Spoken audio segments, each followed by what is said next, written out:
Welcome to Cord Cutting Today for January 17th, 2023. This is the show where I break down some of the biggest stories happening in the world of cord cutting right now and give you my opinion on them. Now, this is my opinion. If you want to learn more about these, I'll put links to them over at cordcuttersnews.com where you can read about these stories for yourself and come up with your own opinions. We would love to hear from you. Now, if you're new here, before we get into it, could you do me a big favor? Could you help me grow this channel? Could you help me support my family? Just hit that subscribe button, hit that thumbs up. It lets YouTube know you enjoy what we do here, so YouTube recommends our videos to more people, helping us grow, helping me support my family. And hopefully we can help you break free from the high cost of cable TV, but still watch the shows you enjoy.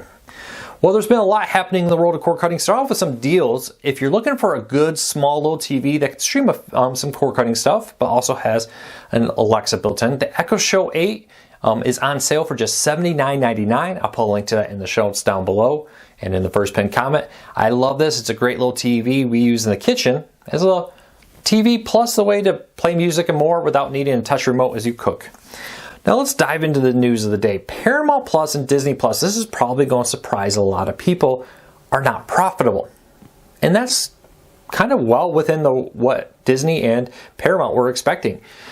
There's a lot that goes into a streaming service, and I think most people don't realize that most of them are not profitable right now. There are so many on the market, it's splitting the market up. There are a lot of costs, primarily content costs right now. There is a huge rush to get more content on the market, and to do that, it's driving up what content creators can sell their content for. Catalogs like Disney, Comcast, Paramount aren't as open to being on streaming services as they used to be, because now they want it on their own streaming service. And then companies are being forced to make original content because they can't just buy up back catalogs from their competitors to stream on their streaming services because their competitors want it there. This is making a gold rush of great high quality content for people like you and me to watch, but it's also raising the cost to run such services like Disney Plus and Paramount Plus. And they're not alone. Most streaming services are not profitable, or if they are profitable, probably not as much as you think they are. It's still a lot to go into this. Now, there is a lot of talk that sometime by 2024 or 2025, both services are expected to be profitable. The question is, not for Disney Plus and Paramount Plus, because they have deep pockets backing them. They'll make it. They have a roadmap. They deliberately built this system to become profitable at that point, and they have the cash on hand to make that happen. But it's the smaller services, the independent services. The question that comes up is, when will they become profitable? Will investors on the outside be willing to continue to support them, to give them funds to invest in these companies that are still not profitable? 2023 and 2024 are probably going to be big years for a lot of small services out there, both on-demand, free ad-supported, and live TV. It's going to be making it break it for some, because investors are increasingly looking at this saying, okay, we want to see you become profitable. When is that going to happen?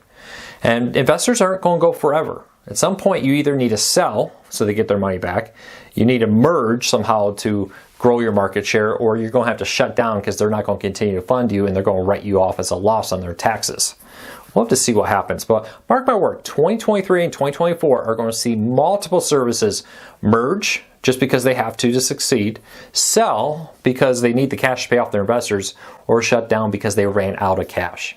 We'll have to see which one happens to who. All right, YouTube, not YouTube TV, just YouTube is looking to take on Pluto TV.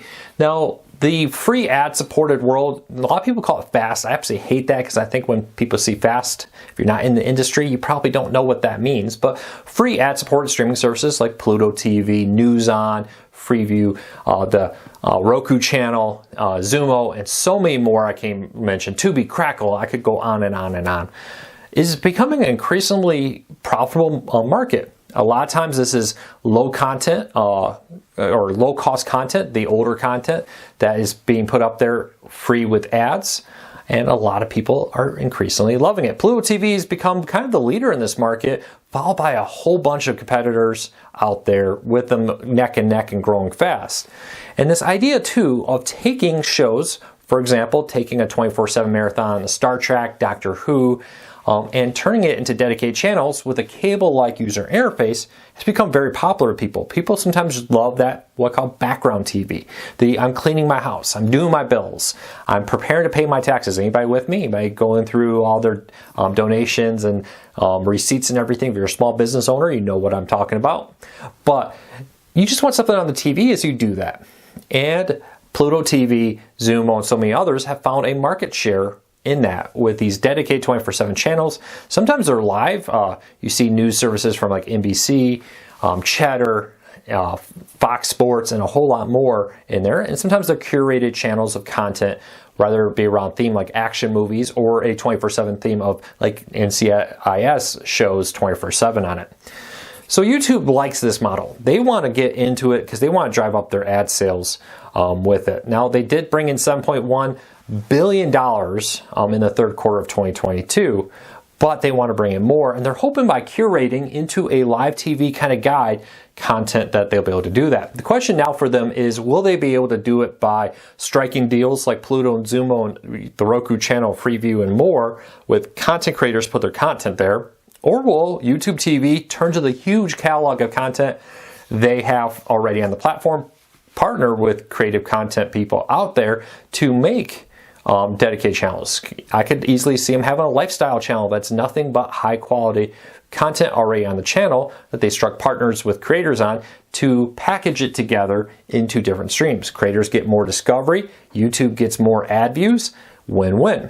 I could see a hybrid where there are a collection. YouTube already has a collection of free on-demand TV and movies that are ad supported. They're kind of hard to find. Bring that into this, mix it together with, for example, a news channel that's full of news reporters, of people creating videos just like this one, news, tech reviews, lifestyle, sporting, all kinds of stuff. I could really see YouTube being beneficial.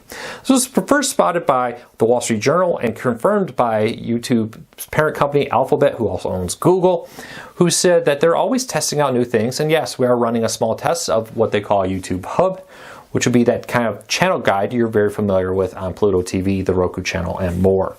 Leave me a comment, let me know. Are you excited about YouTube coming there and competing with Pluto TV, Roku channel, Amazon's Freeview, Xumo, and more? I think it's great. Free content is great. If you haven't been checking it out, it's high quality content and really well done. I think more the merrier for cord cutters.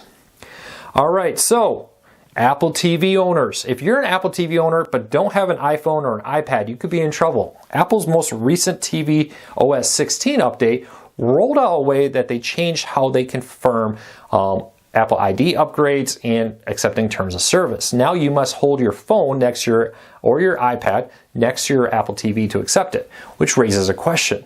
What happens if you don't own an iPhone or an Apple TV? Or, an iPhone or iPad for your Apple TV. Now, according to recent reports, 71% of phones worldwide run on Android, just 27.6% run on iOS, according to the most recent fourth quarter 2022 numbers. Well, in the US, that's closer to a 50-50 split. Increasingly, worldwide, Android continues to dominate. Apple has been looking for a long time, and how do we grow? How do we expand our market for the Apple TV? In some of my surveys I've seen recently, Apple could be a 4th or 5th place finisher for the Apple TV compared to Roku, Fire TV, Google TV, Android devices, and other devices like smart TVs and game consoles. When you compare them all together, 4th or 5th place is not unusual to see Apple in. Maybe Apple's happy with that. They may have enough data that says, hey, we are fine. Most Apple TV owners also have an iPhone or an iPad linked to the same account, so we're fine doing this. But it does feel a little bit Apple-ish to say, hey, you have to use an iPhone or iPad to wirelessly basically tap your Apple TV to accept this or update your Apple ID so you can unlock new features, as it said. Instead of saying, here's a cool feature, we can do that. Plus, hey, if you would rather just either go to this website or do it right here on the Apple TV, like most devices. You probably see a lot of logins like here, log in on the actual app or do it on your phone, go to this website, scan this QR code, whatever it may be, to unlock it. It's like Apple. I get it, you want to be the cool, fun device out there. Give us the option to do both. It seems absolutely ridiculous to me to lock you into only doing it with the iPad or iPhone. Why can't I just enter my Apple ID on the screen? I know your guide, your remote's a lot better than it used to be, but let me just log in. Right there, I'll do it there. I'll accept your terms of service, log in, and hit the accept button.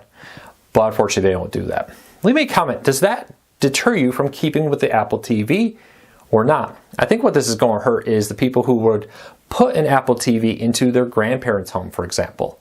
Instead, they may be looking at Roku because they don't want to confuse their grandparents having to, get the iPhone out, fiddle with the iPhone, iPad, and then bring it to the Apple TV. I don't know, leave me a comment and let me know. All right, you may have noticed there's a new channel in the market, MGM Plus. This is really just a rebranding. Amazon bought MGM back in 2022 in May for $8.5 billion. A nice deal. It goes back to that content wars we talked about. Amazon wants more content for their streaming services. Buying MGM locks down that MGM content for them.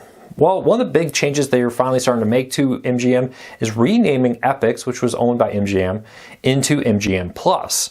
Now, all the old content was there before, it's still there, but they are really investing heavily in original content. One thing that's been rumored I'm really excited about is a new Stargate show. We'll see if that comes to fruition. There's been talk floating around that there was a script written before the merger, a pilot episode, but Amazon may be reshopping around for more ideas on what they want to do with, honestly, one of the biggest well-known brands that MGM owns when it comes to television shows. But MGM has a ton of new original shows and movies in the works that are going to be coming out to it soon. And they have a breakdown. We put a link to it in the show notes down below if you want to read all the shows. Check it out there. But I'll be very interested to see what Amazon does here. How much content do they lock behind MGM Plus? How much do they just put into Amazon Prime? Amazon has long looked at things like Amazon Prime as a way to get people to subscribe, because when people are subscribed, they're much more willing to shop because they don't have to think about the costs of shipping, and that kind of locks them in and makes them a lot of money. So Prime Video, well, it's meant to make money. Also is meant to get you into the Amazon ecosystem through Amazon Prime to buy stuff on Amazon Prime. We'll see how that plays out with MGM Plus.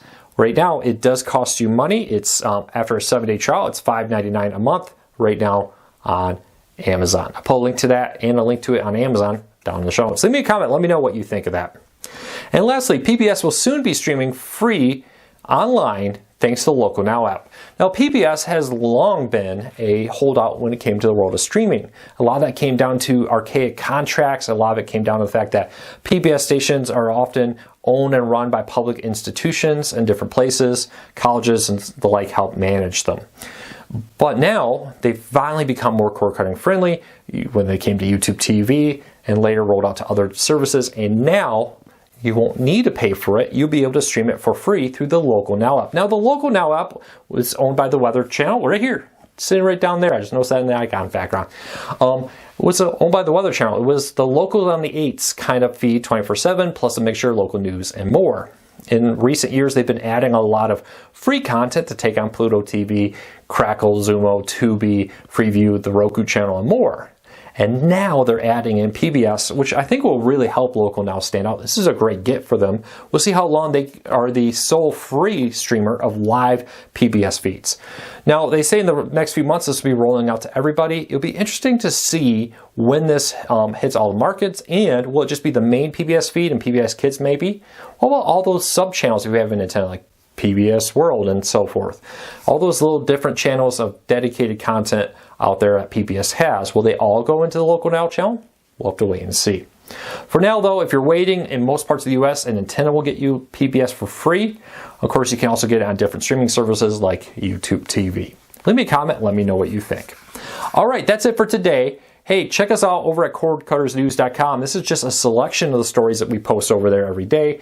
We're very quickly ramping up back to the way it used to be as we got the website all remodeled and changed, and now we're back up and running over at cordcuttersnews.com. Go over there and check out for more breaking news. We're doing a giveaway. We're giving away a Roku Ultra 2022, $100 in Netflix gift card, and $100 in Hulu gift cards. So check that out. I'll put a link to the giveaway in the first pinned comment and in the show notes down below also. So until tomorrow, take care, be safe. I'll be back again real soon.